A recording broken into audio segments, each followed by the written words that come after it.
sokuthi uthole umuntu ozokuthoba lamadla.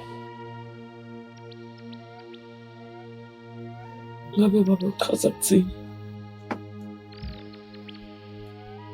Kuzofanele ukuthi ungene umenzi eqhube umuzi womfowabo.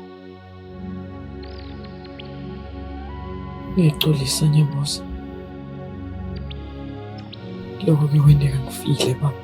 Ukana komfati kuba sibusisele sihle emndenini wakhe.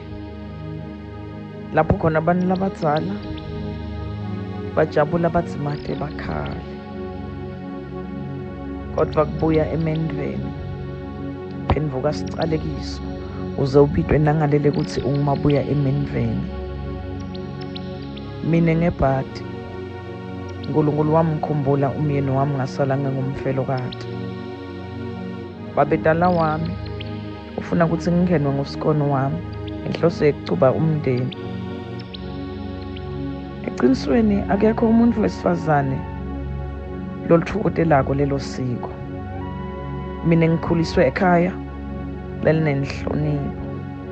Ukhumlela nje isikoni wami into lebengingayifisi. Mabakhuluma ngekushisa emendweni ngiloku lengibukene nako mina la ekhaya kaMthetho. Bukela umkhonto The Spear ku YouTube Shamed Entertainment. Usebakutyelile. Bengitshela ukuthini? Obani manje? Ngisho babe singakutshela ukuthi kumele ungene. Ya, iqinisweni besimtshela. Nyambuza yena khuluma umntana wenzakalani? Baba emncane nawe Andi. Khuluma. Nyambuza yena ufuna ukuthi mina ngenwe ngumenzi. Hey, kuyintehle kakhulu le. Mama, uyazi umkhulu wangitshela ukuthi ubaba usezulwini kanti thina sisoyani.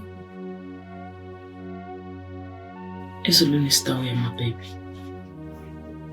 Masisibadala. Mama, musi umkhulu nogogo badala bazoya ngintwana ezulwini. My baby.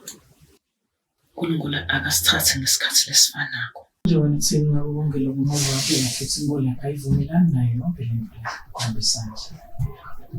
Ivumelana nayo baba. Namnisa.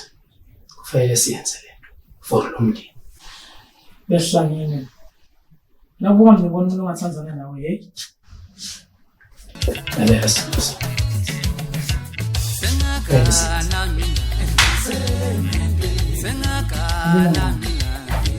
Skulu wakho. Siso sithanda sakho.